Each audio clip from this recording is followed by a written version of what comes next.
ของไม่กินรู้เน่าของไม่เล่ารู้ลืมหยิบยกมาเล่าขอเสนอตำนานทศชาติชาดก10 ชาติของพระโพธิสัตว์เรื่องเตมีใบเป็นเตมีชาดกชาติที่1ถือเป็นชาดกชาติแรกใน10 ชาติจากทศชาติชาดกในเตมีชาดกพระโพธิสัตว์ทรงบำเพ็ญเนกขมบารมีคือการออกบวชในชาตินี้พระองค์เสวยพระชาติเกิดเป็นพระเตมีโอรสของพระเจ้ากาสิกราชแห่งเมืองพาราณสีมีพระมเหสีพระนามว่าจันทรเทวีพระราชาไม่มีพระราชโอรสที่จะครองเมืองต่อจากพระองค์จึงโปรดให้พระนางจันทรเทวีทำพิธีขอพระโอรสจากเทพเจ้าพระนางจันทรเทวีจึงทรงอธิษฐานว่าข้าพเจ้าได้รักษาศีลบริสุทธิ์ตลอดมาขอให้บุญกุศลนี้บันดาลให้ข้าพเจ้ามีโอรสเถิดด้วยอานุภาพแห่งศีลบริสุทธิ์พระนางจันทรเทวีทรงครรภ์และประสูติพระโอรสสมดังความปรารถนาพระโอรสมีรูปโฉมงดงามยิ่งนักทั้งพระเจ้ากาสิกราชพระนางจันทรเทวีและประชาชนทั้งหลายมีความยินดีเป็นที่สุดพระเจ้ากาสิกราชจึงตั้งพระนามโอรสว่าเตมีแปลว่าเป็นที่ยินดีของคนทั้งหลายบรรดาพราหมณ์ผู้รู้วิชาทำนายลักษณะบุคคลได้กราบทูลพระราชาว่าพระโอรสองค์นี้มีลักษณะประเสริฐเมื่อเติบโตขึ้นจะได้เป็นพระราชาธิราชของมหาทวีปทั้ง4พระราชาทรงยินดีเป็นอย่างยิ่งและทรงเลือกแม่นมที่มีลักษณะดีเลิศตามตำราจำนวน64 คนเป็นผู้ปรนนิบัติเลี้ยงดูพระเตมีกุมารวันหนึ่งพระเจ้ากาสิกราชทรงอุ้มพระเตมีไว้บนตักขณะที่กำลังพิพากษาโทษผู้ร้าย4 คนพระเจ้ากาสิกราชตรัสสั่งให้เอาหวายที่มีหนามแหลมคมมาเฆี่ยนผู้ร้ายคนที่1แล้วส่งไปขังคุกไว้และให้เอาฉมวกแทงศีรษะผู้ร้ายคนที่2และให้ใช้เหลาเสียบผู้ร้ายคนสุดท้ายพระเตมีซึ่งอยู่บนตักพระบิดาได้ยินคำพิพากษาดังนั้นก็มีความตกใจหวาดกลัวทรงคิดว่าถ้าเราโตขึ้นได้เป็นพระราชาเราก็คงต้องตัดสินโทษผู้ร้ายบ้างและคงต้องทำบาปเช่นเดียวกันนี้เมื่อเราตายไปก็จะต้องตกนรกอย่างแน่นอนเนื่องจากพระเตมีเป็นผู้มีบุญจึงรำลึกชาติได้และทรงทราบว่าในชาติก่อนได้เคยเป็นพระราชาครองเมืองและได้ตัดสินโทษผู้ร้ายอย่างเดียวกันนี้พระองค์ได้เสวยราชสมบัติในการนั้น20 ปีแล้วต้องตกนรกหมกไหม้ 80,000 ปีได้รับความทุกข์ทรมานเป็นอันมากพระเตมีทรงมีความหวาดกลัวอย่างยิ่งทรงรำพึงว่าทำอย่างไรหนอเราจึงจะไม่ต้องทำบาปและไม่ต้องตกนรกอีกขณะนั้นเทพธิดาที่รักษาเสวตฉัตรได้ยินคำรำพึงของพระเตมีจึงปรากฏกายให้พระองค์เห็นและแนะนำพระเตมีว่าหากพระองค์ทรงหวั่นที่จะกระทำบาปทรงหวั่นเกรงว่าจะตกนรกก็จงทำเป็นหูหนวกเป็นใบ้และเป็นง่อยเปลี้ยอย่าให้ชนทั้งหลายรู้ว่าพระองค์เป็นคนฉลาดเป็นคนมีบุญพระองค์จะต้องมีความอดทนไม่ว่าจะได้รับความเดือดร้อนอย่างใดก็ต้องแข็งพระทัยต้องทรงต่อสู้กับพระทัยตนเองให้จงได้อย่ายอมให้สิ่งหนึ่งสิ่งใดมาชักจูงใจพระองค์ไปจากหนทางที่พระองค์ตั้งพระทัยไว้พระเตมีกุมารได้ยินเทพธิดาว่าดังนั้นก็ดีพระทัยเป็นอย่างยิ่งจึงทรงตั้งจิตอธิษฐานว่าต่อไปนี้เราจะทำตนเป็นคนใบ้หูหนวกและง่อยเปลี้ยไม่ว่าจะมีเรื่องอันใดเกิดขึ้นเราก็จะไม่ละความตั้งใจเป็นอันขาดนับแต่นั้นมาพระเตมีก็ทำพระองค์เป็นคนหูหนวกเป็นใบ้และเป็นง่อยไม่ร้องไม่พูดไม่หัวเราะและไม่เคลื่อนไหวร่างกายเลยพระเจ้ากาสิกราชและพระนางจันทรเทวีทรงมีความวิตกกังวลในอาการของพระโอรสตรัสสั่งให้พี่เลี้ยงและแม่นมทดลองด้วยอุบายต่างๆเช่นให้อดนมพระเตมีก็ทรงอดทนไม่ร้องไห้ไม่แสดงความหิวโหย ครั้นพระเจ้ากาสิกราชให้พี่เลี้ยงเอาขนมล่อพระเตมีก็ไม่สนพระทัยนิ่งเฉยตลอดเวลาพระเจ้ากาสิกราชทรงมีความหวังว่าพระโอรสเตมีคงไม่ได้หูหนวกเป็นใบ้และง่อยเปรี้ยจริงๆจึงโปรดให้ทดลองด้วยวิธีต่างๆเป็นลำดับเมื่ออายุ2 ขวบเอาผลไม้มาล่อพระกุมารก็ไม่สนพระทัยอายุ4 ขวบเอาของเสวยรสอร่อยมาล่อพระกุมารก็ไม่สนพระทัยอายุ5 ขวบพระเจ้ากาสิกราชให้เอาไฟมาขู่พระเตมีก็ไม่แสดงความตกใจกลัวอายุ6 ขวบเอาช้างมาขู่อายุ7 ขวบเอางูมาขู่พระเตมีก็ไม่หวาดกลัวไม่ถอยหนีเหมือนเด็กอื่นๆพระเจ้ากาสิกราชทรงทดลองด้วยวิธีการต่างๆเรื่อยมาจนพระเตมีอายุได้16 พรรษาก็ไม่ได้ผลพระเตมียังทรงทำเป็นหูหนวกทำเป็นใบ้และไม่เคลื่อนไหวเลยตลอดเวลา16 ปีในที่สุดพระเจ้ากาสิกราชก็ให้หาบรรดาพราหมณ์และที่ปรึกษาทั้งหลายมาทรงตรัสถามว่าพวกเจ้าเคยทำนายว่าลูกเราจะเป็นผู้มีบุญเป็นพระราชาผู้ยิ่งใหญ่ตอนนี้ลูกของเราพระโอรสเตมีอาการเหมือนคนหูหนวกเป็นใบ้และเป็นง่อยเช่นนี้เราจะทำอย่างไรดีพราหมณ์และที่ปรึกษาพากันกราบทูลว่าเมื่อตอนที่ประสูตินั้นพระโอรสมีลักษณะเป็นผู้มีบุญแต่บัดนี้เมื่อได้กลับกลายเป็นคนหูหนวกเป็นใบ้เป็นง่อย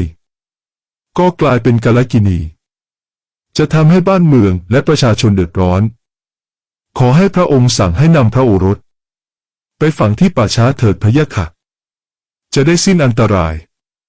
พระเจ้ากาสิกราชได้ยินดังนั้นก็ทรงเศร้าพระทัยด้วยความรักพระโอรสแต่ก็ไม่อาจแก้ไขอย่างไรได้เพราะเป็นห่วงบ้านเมืองและประชาชนจึงต้องทรงทำตามคำกราบของพราหมณ์และที่ปรึกษาทั้งหลายพระนางจันเทวีทรงทราบว่าพระเจ้ากาสิกราชให้นำพระโอรสไปฝังที่ป่าช้าก็ทรงร้องให้คร่ำครวญว่าพ่อเตมีลูกรักของแม่รู้ว่าลูกไม่ใช่คนง่อยเปลี้ยไม่ใช่คนหูหนวกไม่ใช่คนใบ้ลูกอย่าทำอย่างนี้เลยแม่เศร้าโศกมาตลอดเวลา16 ปีแล้วถ้าลูกถูกนำไปฝังแม่คงเศร้าโศกจนถึงตายได้นะลูกรักพระเตมีได้ยินดังนั้นก็ทรงสงสารพระมารดาเป็นอันมากทรงสำนึกในพระคุณของพระมารดา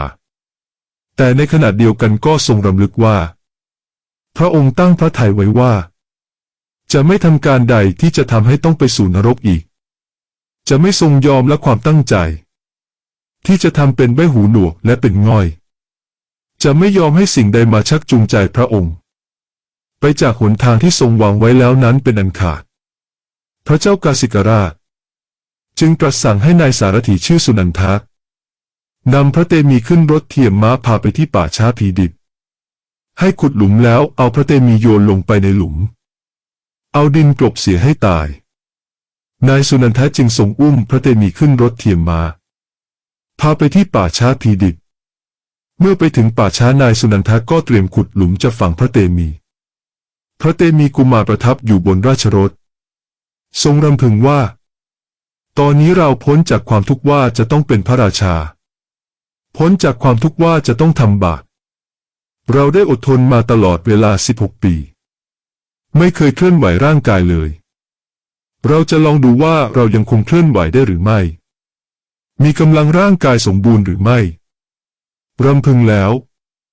พระเตมีก็เสด็จลงจากราชรถทรงเคลื่อนไหวร่างกายทดลองเดินไปมาก็ทราบว่ายังคงมีกำลังร่างกายสมบูรณ์เหมือนคนปกติจึงทดลองยกราชรถก็ปรากฏว่าทรงมีกำลังยกราชรถขึ้นกวัดแกว่งได้อย่างง่ายดายจึงทรงเดินไปหานายสุนันทะที่กำลังก้มหน้าก้มตาขุดหลุมอยู่พระเตมีตรัสถามนายสุนันทะว่าท่านเร่งรีบขุดหลุมไปทำไมนายสุนันทะตอบคำถามโดยไม่ได้เงยหน้าขึ้นดูเราขุดหลุมจะฝังพระโอรสของพระเจ้ากาสิกราชเพราะพระโอรสเป็นง่อยเป็นใบ้ และหูหนวกพระเจ้ากาสิกราชตรัสสั่งให้ฝังเสียจะได้ไม่เป็นอันตรายแก่บ้านเมืองพระเตมีจึงตรัสว่าเราไม่ได้เป็นใบไม่ได้หูหนวกและไม่ง่อยเปลี่ยจงเงยขึ้นดูเราเถิดถ้าท่านฝังเราเสียท่านก็จะประพฤติสิ่งที่ไม่เป็นธรรมนายสารถีเงยขึ้นดูเห็นพระเตมีก็จำไม่ได้จึงถามว่าท่านเป็นใครท่านมีรูปร่างงามราวกับเทวดาท่านเป็นเทวดาหรือว่าเป็นมนุษย์ท่านเป็นลูกใครทำอย่างไรเราจึงจะรู้จักท่านพระเตมีตอบว่าเราคือเตมีกุมารโอรสพระเจ้ากาสิกราชผู้เป็นนายของท่านพระราชาเปรียบเหมือนต้นไม้ตัวเราเปรียบเหมือนกิ่งไม้ท่านได้อาศัยร่มเงาไม้นายสารถียังไม่เชื่อว่าเป็นพระกุมารเตมีที่ตนพามาพระเตมีทรงประสงค์จะให้นายสารถีเชื่อจึงตรัสอธิบายว่าผู้ไม่ทำร้ายมิตรจะไปที่ใดก็มีคนคบหามากจะไม่อดอยากไปที่ใดก็มีผู้สรรเสริญบูชาโจรจะไม่ข่มเหงพระราชาไม่ดูหมิ่นจะเอาชนะศัตรูทั้งปวงได้ผู้ไม่ทำร้ายมิตรเมื่อมาถึงบ้านเรือนของตนหมู่ญาติและประชาชนจะพากันชื่นชมยกย่องผู้ไม่ทำร้ายมิตรย่อมได้รับการสักการะเพราะเมื่อสักการะท่านแล้วย่อมได้รับการสักการะตอบเมื่อเคารพบูชาท่านแล้วย่อมได้รับการเคารพตอบผู้ไม่ทำร้ายมิตรย่อมรุ่งเรืองเหมือนกองไฟรุ่งโรจน์ดังเทวดาเป็นผู้มีมิ่งขวัญสิริมงคลประจำตนอยู่เสมอผู้ไม่ทำร้ายมิตรจะทำการใดก็สำเร็จผลโคจะมีลูกมากหว่านพืชลงในนาก็จะงอกงามแม้จะพลัดตกเหวตกจากภูเขาตกจากต้นไม้ก็จะไม่เป็นอันตรายผู้ไม่ทำร้ายมิตรศัตรูไม่อาจข่มเหงได้เพราะเป็นผู้มีมิตรมากเปรียบเหมือนต้นไทรใหญ่ที่มีรากติดต่อภูพันลมแรงก็ไม่อาจทำร้ายได้นายสารถีได้ยินพระเตมีตรัสยิ่งเกิดความสงสัยจึงเดินมาดูที่ราชรถก็ไม่เห็นพระกุมารที่ตนพามาครั้นเดินกลับมาพิจารณาพระเตมีอีกครั้งก็จำได้จึงทูลว่าข้าพเจ้าจะพาพระองค์กลับวังขอเชิญเสด็จกลับไปครองพระนครเถิดพระเตมีตรัสตอบว่าเราไม่กลับไปวังอีกแล้วเราได้ตัดขาดจากความยินดีในสมบัติทั้งหลายเราได้ตั้งความอดทนมาเป็นเวลาถึง16 ปีอันราชสมบัติทั้งพระนครและความสุขความรื่นเริงต่างๆเป็นของน่าเพลิดเพลินแต่เราไม่ปรารถนาจะหลงอยู่ในความเพลิดเพลินนั้นไม่ปรารถนาจะกระทำบาปอีกเราจะไม่ก่อเวรให้เกิดขึ้นอีกแล้วบัดนี้เราพ้นจากภาระนั้นแล้วเพราะพระบิดาพระมารดาปล่อยเราให้พ้นจากราชสมบัติมาแล้วเราพ้นจากความหลงไหลในกิเลสทั้งหลายเราจะขอบวชอยู่ในป่านี้แต่ลำพังเราต่อสู้ได้ชัยชนะในจิตใจของเราแล้วเมื่อตรัสดังนั้นพระเตมีกุมารมีความชื่นชมยินดีอย่างยิ่งรำพึงกับพระองค์เองว่าผู้ที่ไม่ใจเร็วด่วนได้ผู้ที่มีความอดทนย่อมได้รับผลสำเร็จด้วยดีนายสุนันทสารถีได้ฟังก็เกิดความยินดีทูลพระเตมีว่าจะขอบวชอยู่กับพระเตมีในป่าแต่พระองค์เห็นว่าหากนายสารถีไม่กลับไปเมืองจะเกิดความสงสัยว่าพระองค์หายไปไหนทั้งนายสารถีราชรถเครื่องประดับทั้งปวงก็สูญหายไปควรที่นายสารถีจะนำสิ่งของทั้งหลายกลับไปพระราชวังทูลเรื่องราวให้พระเจ้ากาสิกราชทรงทราบเสียก่อนแล้วจึงค่อยกลับมาบวชเมื่อหมดภาระนายสุนันทะจึงกลับไปกราบทูลพระเจ้ากาสิกราชว่าพระเตมีกุมารมิได้วิกลวิการ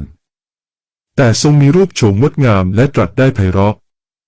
เหตุที่แซงทำเป็นคนพิการก็เพราะไม่ปรารถนาจะครองราชสมบัติ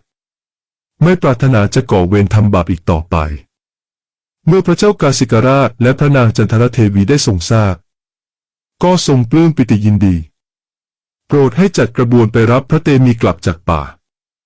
ขณะนั้นพระเตมีทรงผนวดแล้วประทับอยู่ในบรรณศาลาซึ่งเทวดาเนรมิตไว้ให้เมื่อพระเจ้ากาสิกราชและพระนางจันทรเทวีเสด็จไปถึงพระเตมีจึงเสด็จมาต้อนรับทักทายปราศัยกันด้วยความยินดีพระเจ้ากาสิกราชเห็นพระโอรสผนวดเป็นฤาษีเสวยใบไม้ลูกเป็นอาหารและประทับอยู่ลำพังในป่าจึงตรัสถามว่าเหตุใดจึงยังมีผิวพรรณผ่องใสร่างกายแข็งแรงพระเตมีตรัสตอบพระบิดาว่า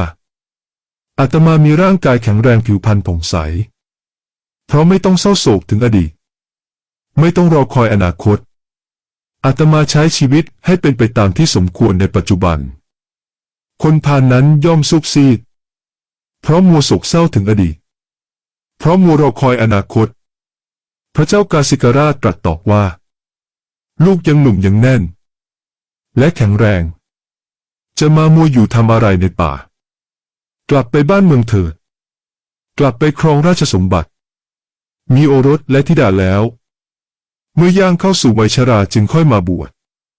พระเตมีตรัสตอบว่าการบวชของคนหนุ่มย่อมเป็นที่สรรเสริญใครเล่าจะนอนใจได้ว่ายังเป็นหนุ่มยังอยู่ไกลจากความตายอายุคนนั้นสั้นนักเหมือนอายุของปลาในเวลาที่น้ำน้อยพระเจ้ากาสิกราชตรัสขอให้พระเตมีกลับไปครองราชสมบัติทรงกล่าวชักชวนให้นึกถึงความสุขสบายต่างๆพระเตมีจึงตรัสตอบว่าวันคืนมีแต่จะล่วงเลยไปผู้คนมีแต่จะแก่เจ็บและตายจะเอาสมบัติไปทำอะไรทรัพย์สมบัติและความสุขทั้งหลายเอาชนะความตายไม่ได้อาตมาพ้นจากความผูกพันทั้งหลายแล้วไม่ต้องการทรัพย์สมบัติอีกแล้วเมื่อพระเจ้ากาสิกราชได้ยินดังนั้นจึงเห็นประโยชน์อันใหญ่ยิ่งในการออกบวชพระเจ้ากาสิกราชทรงประสงค์ที่จะละทิ้งราชสมบัติออกบวชพระนางจันทรเทวีและเสนาข้าราชบริพารทั้งปวงรวมทั้งบรรดาประชาชนทั้งหลายในเมืองพาราณสีก็พร้อมใจกันออกบวชบำเพ็ญเพียรโดยทั่วหน้ากันเมื่อตายไปก็ได้ไปเกิดในสวรรค์พ้นจากความผูกพันในโลกมนุษย์ทั้งนี้เป็นด้วยพระเตมีกุมารทรงมีความอดทนมีความตั้งใจอันมั่นคงแน่วแน่ในการที่ไม่ก่อเวรทำบาปทรงมุ่งมั่นอดทนจนประสบผลสำเร็จดังที่หวังเหมือนดังที่ทรงรำพึงว่าผู้ที่ไม่ใจเร็วด่วนได้ผู้ที่มีความอดทนย่อมได้รับผลสำเร็จด้วยดีคติธรรมบำเพ็ญเนกขัมมบารมีเมื่อมีประสงค์ในสิ่งใดก็สมควรมุ่งมั่นตั้งใจกระทำตามความมุ่งหมายนั้นอย่างหนักแน่นอดทนอย่างเพียรพยายามเป็นที่สุดและความภาคเพียรอันเด็ดเดี่ยวแน่วแน่นั้นย่อมนำบุคคลนั้นไปสู่ความสำเร็จอันยิ่งใหญ่อย่างแท้จริง